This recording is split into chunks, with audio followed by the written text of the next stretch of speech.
Good morning students, welcome to Amrit senior secondary school class 8th mathematics chapter number 14 factorisation. आज हम उसका कर रहे हैं पार्ट नंबर 2, जिसमें हम अपनी एक्सरसाइज करेंगे 14.2। 14.2 एक्सरसाइज में क्या है, जैसे सम नंबर फर्स्ट देखो इसका, फैक्टराइज द फॉलोइंग एक्सप्रेशंस कि नीचे जो एक्सप्रेशन कुछ हमें दिए हुए हैं इनके हमने फैक्टर बनाने हैं, फैक्टराइज करना है इनको। तो फैक्टराइज करने के लिए जैसे आपको याद होगा जब हमने 9th चैप्टर करा था तो उसमें मैंने कुछ आपको आइडेंटिटीज लिखवाई थी। मेन ये हमने 4 आइडेंटिटीज करी थी, उसमें से मैंने यहाँ अभी के लिए 3 आइडेंटिटीज लिखी हुई हैं। इनको फॉर्मूले भी बोलते हैं और इनको आइडेंटिटीज भी बोलते हैं। इनके बेसिस पे जैसे ये मेरे पास आइडेंटिटी है, ये फॉर्म जो होती है इस साइड वाली इसको फैक्टर फॉर्म बोलते हैं और इसको एक्सपेंडेड फॉर्म बोलते हैं। तो हमने पहले फैक्टर फॉर्म को एक्सपेंडेड में करा था और अब इस चैप्टर में हम एक्सपेंडेड फॉर्म को फैक्टर फॉर्म में चेंज करेंगे। इसीलिए मैंने बोला था कि कोई भी जब आप चैप्टर करते हो तो उसको बड़े ध्यान से करा करो, क्योंकि हर चैप्टर जो है अगले चैप्टर से रिलेटेड होता है। इसीलिए मैंने 9th के बाद ये चैप्टर लिया है, क्योंकि ये दोनों चैप्टर्स में कुछ सिमिलैरिटीज हैं। जैसे अब आप इसके फर्स्ट सम पे आ जाओ। फर्स्ट मेरे पास क्या है, a² + 8a + 16। अब आपने करना क्या है, आप यहाँ इस साइड पे आ जाओ, ये फार्मूले पे, यहाँ है a² और लास्ट वाले नंबर पे देखो b² है। और आप ऐसे देखो कि फर्स्ट वाला तो जैसे a² है ही है कि ये a का स्क्वायर है। लास्ट वाले नंबर 16 जो है इसको ऐसे चेंज करो कि ये किसी नंबर का स्क्वायर बन जाए और सॉल्व करने के बाद यही नंबर आ जाए। अब इसके लिए जैसे a² का a² 16, मैंने 16 के यहाँ फैक्टर बनाए। 16 पहले 2 पे गया 8, फिर से ये 2 पे गया 4, फिर से ये 2 पे गया 2 और फिर से ये 2 पे गया 1। अब यहाँ देखो, यहाँ आप देखोगे तो मेरे पास 4 टाइम 2 आ रहा है, पर मुझे कोई यहाँ 16 की जगह पे ऐसा नंबर चाहिए कि उसकी मैं पावर 2 लगाऊं और सॉल्व करने पे मेरे पास कितना है 16। मैंने ये वाले दो दो 2 जो हैं वो इकट्ठे कर लिए, इन दो में से एक को कॉमन निकाल लिया, इन दो में से एक को कॉमन निकाल लिया और इन दोनों को मल्टीप्लाई कर दिया, तो ये क्या बन गया 4। मतलब फिर मैंने यहाँ नंबर चूज कर लिए पहले कि अगर मैं यहाँ इसको इसके साथ मल्टीप्लाई कर लेती हूँ तो मेरे पास 4। अब 16 के जब मैंने फैक्टर करे तो अगर मैं इसको 4 × 4 ले लूँ, अगर मैं 2 लगा दूंगी तो 2 की पावर 4 = 16 है। पर मुझे यहाँ क्या चाहिए कि किसी नंबर की पावर, जैसे यहाँ b की पावर 2 है, किसी नंबर की पावर 2 चाहिए। अगर मैं 2 की पावर लगाऊंगी तो 2 की पावर क्या बन जाएगा, मेरे पास 4 बन जाएगा। यहाँ स्क्वायर है, यहाँ 4, मेरा फॉर्मूला ही नहीं एप्लीकेबल होगा। तो इसके लिए मुझे इन नंबर्स को ही टर्न करके कोई ऐसा नंबर ढूंढना है कि उसका स्क्वायर करूं और मेरे पास 16 आ जाए। मैंने दो दो जो 2 है उनको इकट्ठे कर लिया, ये एक यहाँ से कॉमन निकाल लिया, एक यहाँ से कॉमन निकाल लिया, तो 2 को 2 के साथ मल्टीप्लाई करा तो कितना आ गया 4। अब देखो 4 को 4 के साथ मल्टीप्लाई करते हैं तो कितना आता है 16। अब हमने करना क्या होता है, यहाँ 16 नहीं लिखना, 16 की जगह पे क्या कर देना है कि जो नंबर आपने ढूंढा है जिसका स्क्वायर करने के बाद आंसर यही है, वहां क्या लगा दिया 4। और यहाँ देखो, यहाँ क्या था 2ab। 2ab मतलब आपके पास a की जगह पे है a, पर b की जगह पे क्या है 4। और यहाँ देखो आपने 2 फॉर्मूले वाला लगा दिया, a की जगह पे a और आपके पास b की जगह पे क्या है 4। तो आप इसको मल्टीप्लाई करके देख लो, 2 × 4 8, वही नंबर बन रहा है। तो आपने इसको ऐसे लिख दिया, ये अब फार्मूला मैंने नीचे लिख लिया है, a² + 2ab + b² किसके इक्वल होता है, a + b का स्क्वायर। मतलब आपकी ये वाली आइडेंटिटी फॉलो हो रही है और ये इसके इक्वल होता है। पर अब मैं अपने सम पे आ जाऊं, तो जहां मेरे पास ए है वहां फॉर्मूले में क्या है, ए की जगह पे ए और बी की जगह पे क्या है मेरे पास स्टेटमेंट में 4। तो मैंने यहाँ लगा दिया a² + 2 × a × 4 + 4 का स्क्वायर। तो ये किसके इक्वल आएगा, a + b। तो a की जगह पे a, b की जगह पे 4, उसका स्क्वायर। अब ये ब्रैकेट की पावर 2 है, तो इसका मतलब ये पूरी ब्रैकेट की टर्म्स जो है वो क्या आ जाएंगी, 2 बार आ जाएंगी। अब मैंने जैसे इसका ही नेक्स्ट पार्ट फिर से ले लिया एक और, 4x² - 8x + 4। तो इसको पहले मैं इसको चेंज कर रही हूँ, मैंने 4 के फैक्टर, सिर्फ नंबर के फैक्टर, 2 पे गया, नीचे आ गया 2, फिर से 2 पे गया 2। अगर मैं 2 की पावर 2 लगा दूं तो कितना आता है 4, वही नंबर आ रहा है। तो यहां मैंने 4 की जगह पे लगा दिया 2 और x की जगह पे x, ब्रैकेट डाल के 2 लगा दिया। अगर आप 2x को 2x के साथ मल्टीप्लाई करोगे तो कितना आ जाएगा आपके पास 4x स्क्वायर। मतलब आपने नंबर ऐसे चूज करने हैं कि उनको मल्टीप्लाई करने के बाद वही नंबर बनना चाहिए जो स्टेटमेंट में है। ऐसे ही लास्ट में 4 है तो उसकी जगह पे भी आपने 2 की पावर 2 लगा दिया, तो यहाँ -2ab, 2 फॉर्मूले का, a की जगह पे 2x और b की जगह पे क्या आ गया 2। अब इसका मैं कंपैरिजन कर रही हूँ कौन से फॉर्मूले से हो गया, इस फॉर्मूले से, a square -2ab plus B square किसके इक्वल होता है, a माइनस बी के होल स्क्वायर के। यहाँ मैंने a माइनस, तो मेरे पास स्टेटमेंट में जहाँ ए है वहाँ मेरे पास क्या है 2x और b की जगह पे क्या है मेरे पास 2। तो मैंने इस फॉर्मूले में वो वैल्यूज फिल करने लगी हूँ। a की जगह पे 2x का स्क्वायर, -2 की जगह पे 2, a की जगह पे 2x इंटू b की जगह पे 2, फिर से +2 का स्क्वायर। तो ये किसके इक्वल होता है, a माइनस बी का होल स्क्वायर। तो a की जगह पे 2x माइनस b की जगह पे भी क्या है 2, उसका स्क्वायर। अब इसका स्क्वायर मतलब इसको 2 टाइम्स लिख लिया। अब इस ब्रैकेट में से भी 2 कॉमन निकल रहा है और इस ब्रैकेट में से भी 2 कॉमन निकल रहा है। मैंने दोनों ब्रैकेट में से 2 कॉमन निकाल दिया। अब ये नंबर है 2 इंटू 2, इनको मल्टीप्लाई करके लिखा दिया 4 और x-1 और x-1, ये क्या आ गया मेरा आंसर। अब इस सम को मैं इस मेथड से भी कर रही हूँ और अब मैं यहाँ एक दूसरा मेथड ले रही हूँ कि उस दूसरे मेथड से इसको कैसे करना है। सेकेंड मेथड क्या है, स्टेटमेंट मैंने वही रखी है।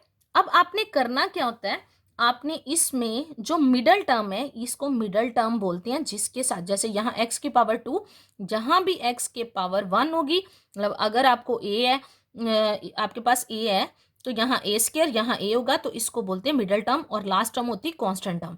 इसको कैसे करती हैं, पहले हम इसको चेंज करने के लिए फर्स्ट वाले नंबर को लास्ट नंबर के साथ मल्टीप्लाई कर देते हैं। जैसे 4 इंटू 4 कितना आ गया मेरे पास 16। अब हमने करना क्या है कि 16 को के फैक्टर बनाने हैं और फैक्टर हमने ऐसे बनाने हैं कि दो नंबर ऐसे लेने हैं जिनको मैं प्लस या माइनस करूं तो मेरे पास मिडल टर्म आए और मल्टीप्लाई करने के बाद क्या आए 16। पर मैंने लिखना कौन सा नंबर है जो यहाँ मेरे को दिया हुआ है। ऐसे अगर मैं -8 लूँ तो 8 के अगर मैं -4 इंटू -4 करूँ तो माइनस माइनस प्लस 4 इंटू 4 कितना हो गया 16। और ऐसे ही -4 और -4 कितने हो जाते हैं -8। इसका मतलब मैंने दो नंबर ढूंढे, कौन सा नंबर आ गया -4 और -4। मैंने यहाँ -8 की जगह पे क्या लगा दिया -4x और -4x। ये पहले 3 टर्म्स थी, अब मेरे पास कितनी टर्म्स बन गई 4। अब हम दो दो टर्म्स को इकट्ठा कर देते हैं और उनमें से देखते हैं कॉमन क्या निकलना है। अब ये कॉमन निकालना ये जो है ये मैंने अपनी पिछली वीडियो में आपको बताया है कि हम कैसे कॉमन निकालते हैं। तो इन दोनों में से 4 भी कॉमन आ रहा है, x की पावर यहाँ 2 और यहाँ x की पावर 1। तो मैंने पहले भी बोला था कि x की छोटी पावर बाहर निकलती है, यहाँ 1 है तो x बार आ जाएगा, यहाँ x 4 बार आ गया, x स्क्वायर में से एक x बार आ गया, अंदर क्या बचेगा एक x, माइनस का साइन बीच में माइनस का, 4x पूरे का पूरा बाहर चला गया तो क्या बचेगा इसकी जगह पे 1। और अब इन दो टर्म्स में से यहाँ से मैंने -4 को बाहर निकालना है, यहाँ से मैंने -4 बार निकाला और यहाँ भी क्या बच गया मेरे पास -4 बार आ गया तो प्लस का x। अगर मैंने -4 बार निकाला तो यहाँ तो प्लस का है, अगर आप माइनस का साइन लगाओगे तो अंदर वाला साइन चेंज, 4 बार आ गया इसकी जगह पे -1।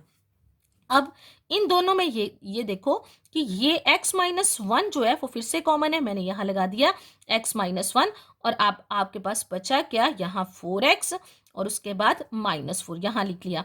और इस फैक्टर में से अगर मैं करूं तो फिर से 4 कॉमन आ रहा है, मैंने 4 कॉमन निकाल लिया, 4 बाहर आ गया तो यहाँ बचा अकेला x माइनस और इस 4 की जगह पे क्या बचेगा 1 और दूसरा फैक्टर आपके पास ऑलरेडी x-1 था तो ये आ गया। ये मैंने इस सम को दोनों मेथड से करा है, इस मेथड को बोलते हैं मिडल टर्म को स्प्लिट करना और ये वाला जो है ये मैंने यहाँ आइडेंटिटी लगा के सीधा सम को सॉल्व कर लिया। आप दोनों में से जो मेथड इजी लगे उससे सॉल्व कर सकते हो। अब मैंने एक और थर्ड सम लिया यहाँ, वो क्या है मेरे पास l प्लस एम का स्क्वायर -4lm। अब पहले मैं क्या करूंगी, इतने पार्ट को मैंने सॉल्व करना है। ये क्या मेरे पास फार्मूला बन रहा है a प्लस बी का स्क्वायर। अगर आप यहाँ a प्लस बी का स्क्वायर का फार्मूला लगाओगे तो ये वाला फार्मूला लगेगा a स्क्वायर, एक मतलब a की जगह आपके पास क्या है l, तो l का स्क्वायर प्लस 2ab। तो एक 2 फॉर्मूले में है, ए की जगह पे l और b की जगह पे आपके पास क्या है m, और फिर इसके बाद क्या आता है प्लस b स्क्वायर, तो b की जगह पे क्या है m स्क्वायर माइनस ये 4lm जो है वो मैंने ऐसे का ऐसे जो दिया हुआ था ऐसे ले लिया। अब आप देखो कि अगर इस 4 ये भी 4lm है और ये भी 2lm है, ये दोनों क्या है मेरे पास लाइक टर्म्स। अगर लाइक टर्म्स है तो इनको क्या कर सकते हैं हम इकट्ठा करते हैं। प्लस माइनस क्या हो गया माइनस, सिर्फ नंबर माइनस होंगे, 4 में से 2 को माइनस करा तो क्या आ जाएगा -2, बड़े वाले नंबर का साइन आ गया। ये एल स्क्वायर, यहाँ इसमें से इसको माइनस करके क्या आ गया -2lm और ये एम स्क्वायर। अब ये देखो A square -2ab plus B square किसके इक्वल होता है a माइनस बी स्क्वायर के। अब पहले आपने यहाँ फॉर्मूला लगा के इसको खोला, फिर इसको सॉल्व करके आप अब इस फॉर्मूले की एक्सपेंडेड फॉर्म से इसको फैक्टर फॉर्म में चेंज करोगे। तो ये किसके इक्वल होता है a माइनस बी का होल स्क्वायर। आपके पास a की जगह पे क्या है l और b की जगह पे क्या है आपके पास m, बीच में कौन सा साइन आना था क्योंकि यहाँ माइनस है, बीच में कौन सा साइन आना था माइनस का, तो क्या आ गया उसका स्क्वायर। और स्क्वायर का मतलब इसको हमने 2 बार मल्टीप्लाई का साइन डाल के लिखना है। ये क्या आ गया इसका आंसर। और अब बच्चे इसके साथ ही हम अगला सम अपना, जैसे मैंने यहाँ सम नंबर 2 लिया है वहां भी क्या है फैक्टराइज। अब यहाँ मेरे पास मेरी तीसरी आइडेंटिटी जो है वो आएगी यहाँ पे। अब यहाँ 2 टर्म्स है मेरे पास, जैसे 4p square minus 9q square. अब मैंने क्या, मेरे पास पिछली टर्म में 3 टर्म्स थी, उनको मैंने उस आइडेंटिटी में चेंज किया। अब मेरे पास क्या है सिर्फ 2 टर्म्स 4p स्क्वायर।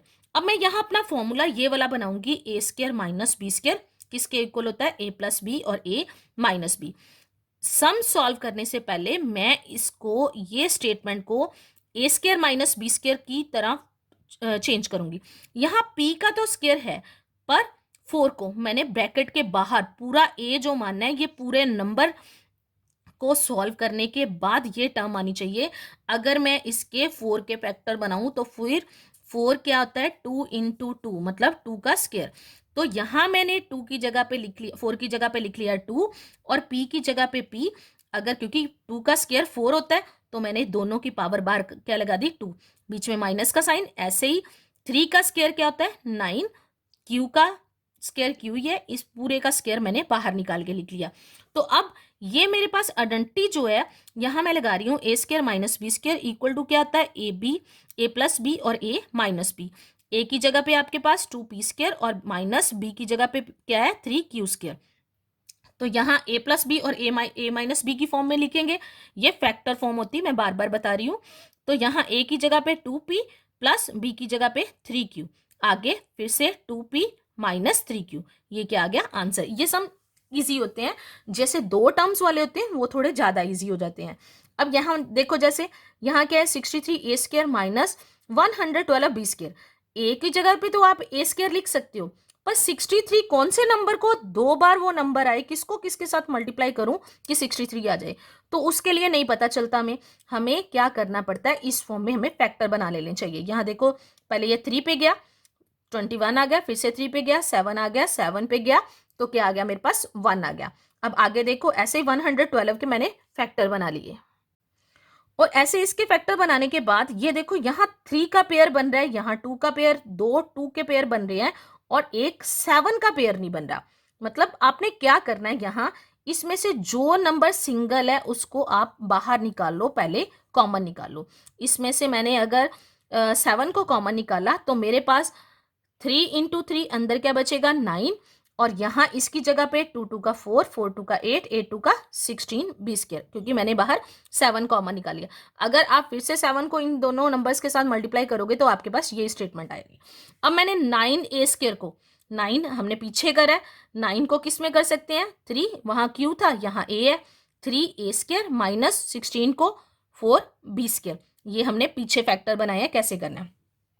7 तो ऑलरेडी आपने पहले से कॉमन निकाला, उसको एज इट इज रखो। तो यहाँ ए स्क्वायर माइनस बी स्क्वायर किसके इक्वल होता है ए प्लस बी और ए माइनस बी की बी, और ए की जगह पे क्या है 3a और बी की जगह पे क्या है 4b। एक बार जब ए स्क्वायर माइनस बी स्क्वायर का फार्मूला आता है, मैंने यहाँ लिखा हुआ है, तो क्या आता है a प्लस बी और a माइनस बी।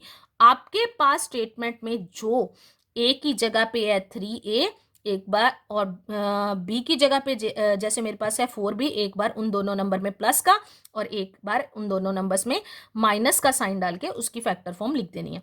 अब जैसे इसके साथ का ही थर्ड सम, ये सम काफ़ी ईजी है आपके पास। इस सम में से सिंपल हमने देखना होता है कि क्या कॉमन निकल रहा है। सबसे पहले जैसे some number third, factorise the expression. ये बच्चे ये सम ऐसे होते हैं कि आप सोच लो कि एक बार में करके आपको समझ आ जाएंगे, नहीं। ये फैक्टराइजेशन जो होती, जितने ज़्यादा से ज़्यादा सम लेके आप प्रैक्टिस करोगे उतने आपको फैक्टर बनाने में आसानी आती जाएगी, नहीं तो आपके लिए ये मुश्किल हो जाएगी। और आगे जाके आगे अगली क्लासेस में भी ये चीज़ें बहुत ज़्यादा काम आने वाली है। इसलिए मैं बार बार बोल रही हूँ कि जो भी काम करवाया जाता है उसको बहुत ध्यान से समझ के किया करो, क्योंकि ये चीज़ें आगे जाके आपके बहुत काम आने वाली हैं। अगर आप अभी से इसकी तरफ ध्यान नहीं दोगे तो मैथ आगे जाके बहुत ज़्यादा मुश्किल लगना शुरू हो जाएगा। अब जैसे सम नंबर थर्ड है, फैक्टराइज एक्सप्रेशन। इसमें क्या स्टेटमेंट है, A X cube plus B X. इसमें देखो सिंपल, इसमें कुछ भी नहीं है, आपने देखना है क्या कॉमन आ रहा है। यहाँ दोनों में, जैसे हमने फर्स्ट एक्सरसाइज में करा था, दोनों में एक्स ही सेम नंबर है, तो क्या करते हैं हम, छोटी पावर को बाहर निकालते हैं। यहाँ क्या है, एक्स की पावर 2 और यहाँ क्या है, एक्स की पावर 1। मैंने पहले भी बताया था छोटी पावर को बाहर निकालते हैं, यहाँ 1 वाली को बाहर निकालेंगे, पर किसी नंबर की पावर 1 को, जैसे यहाँ 1 है, 1 को हम शो नहीं करते, ऐसे ही एक बार लिख लेते हैं। तो बचा क्या आपके पास, ए की जगह पे ए, 2x थे, एक x बच गया, बीच में प्लस का साइन प्लस, यहाँ एक x था, एक का एक ही बाहर आ गया, अंदर क्या बचा, एक b। ये आंसर आ गया। ऐसे ही अगले में चलो, L M plus L plus M plus 1। अब यहाँ टर्म्स तो 4 हैं, पर 2 को पहले से उन्होंने ब्रैकेट दिया हुआ है। ये सम देखो, इन दोनों में क्या सेम आ रहा है, एल, तो एल को बाहर लिख लो। यहाँ एल को बाहर लिख लिया, तो यहाँ क्या बच गया, इसकी जगह पे अकेला एम, बीच में प्लस का साइन, ये एल बाहर चला गया, तो इसकी जगह पे क्या आ गया, 1 प्लस, बीच यहां से इन दोनों नंबर्स में से कोई भी कॉमन नहीं निकल रहा, तो जहां कुछ भी ना तो 1। ये दोनों ब्रैकेट्स सेम, जैसे 4 नंबर हो तो ऐसे करना है कि दोनों ब्रैकेट्स के अंदर जो ऐसी चीज कॉमन निकालनी है कि ब्रैकेट के अंदर जो है वो आपके पास सेम नंबर, सेम टर्म्स ही बचे और साइन भी सेम हो। m+1 और यहाँ भी क्या है, m+1। अब दोनों में ये सेम है, इसको बाहर कॉमन निकाल लो, m+1 को आपने कॉमन निकाल दिया, यहाँ क्या बचा, अकेला एल, बीच में प्लस का साइन और साथ में 1। ये क्या आ गया आपके पास, इसका आंसर। अब ऐसे ही some number third, 5y² minus 20y minus 8z plus 2yz। अब इसमें क्या करना है हमने, हम इसको, मैं कुछ टर्म्स को इसको ऐसे चेंज करूंगी कि मैं जब कॉमन निकालूं तो मेरे पास ब्रैकेट्स में सेम नंबर बचे।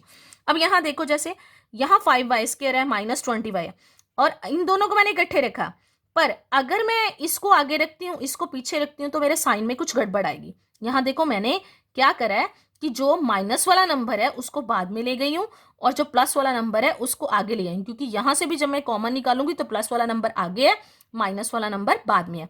इन दोनों में y सेम आएगा और इन दोनों में z सेम आएगा। मैंने ऐसे टर्म्स को इकट्ठा कर लिया है, क्योंकि अगर आप इस टर्म्स को इसके साथ ले जाते हो तो इसमें से कुछ भी कॉमन नहीं निकलेगा, इसलिए आपको खुद घुमानी पड़ती है ये टर्म्स और खुद देखना पड़ता है कि आप इस सम को कैसे करोगे। अब 5y² माइनस 20y, अब आप क्या करोगे, यहाँ देखो 5 और 20 भी 5 के टेबल पे जाता है, तो आपने 5y को कॉमन निकाला, यहाँ 5y आ गया, तो y² की जगह पे क्या बच गया, y माइनस। अब अगर आप 20y में से 5y को बाहर निकाल रहे हो तो y से y कट गया और 5 4 का 20, तो आपके पास क्या यहाँ बच गया, अकेला -4। अब अगले प्लस का साइन आ गया बीच में। अब यहाँ 2yz माइनस 8z, 2 और 8 दोनों एक टेबल पे जाते हैं, छोटा नंबर जो है उसको बाहर निकालते हैं, यहाँ 2 बाहर निकाल दिया, साथ में z, यहाँ क्या बचा, अकेला y माइनस। ऐसे ही मैंने जब 8z में से 2z बाहर निकाला, z से z कट जाएगा, 2 4 का 8, तो यहाँ आ गया 4। ये मेरे को नंबर इसलिए करने पड़े थे ताकि मेरी ब्रैकेट्स में सेम नंबर आए। अब ये नंबर सेम है, इसको आपने बाहर कॉमन निकाल दिया, अब बचा क्या, ये तो आ गया बाहर, यहाँ क्या बच गया, 5y, बीच में प्लस का साइन, साथ में 2z। ये क्या आपका आंसर। अब इसके साथ ही आपको इसके साथ का होमवर्क, बच्चे ये आज का आपका होमवर्क है। ये एक्सरसाइज 14.2 के मैंने 3 तरह के सम करवाए हैं, उन्हीं 3 तरह के सम का मैंने ये होमवर्क दिया हुआ है। इसमें से ये सारे सम जो मैंने यहाँ ये होमवर्क के लिए दे रही हूँ, इसमें से एक सम के मैंने 3 पार्ट करवाए हैं, एक के 2 पार्ट करवाए हैं और एक के भी, अगले के भी 3 पार्ट करवाए हैं। जो सम्स मैंने वीडियो में खुद सॉल्व करे हैं, मैंने सॉल्व करे हैं, वो भी आपने अपनी फेयर कॉपीज़ पे करनी है। और बाकी जो मैं आपको होमवर्क के लिए दे रही हूँ वो भी आपने अपनी फेयर कॉपीज़ पे करनी है, पर वीडियो में सॉल्व किए हुए सम भी आपने अपनी फेयर कॉपी पे करनी है। अब इनके आंसर्स भी। अब बच्चे आपको 3 सम करवाए हुए हैं 14.2 एक्सरसाइज के, यहाँ से लेके यहाँ तक इनके आंसर्स हैं। ये आपने अपने आंसर हमको सॉल्व करना है और आपने अपने आंसर जो है वो मैच करने हैं और अपनी फेयर कॉपीज जो है वो कंप्लीट करनी है।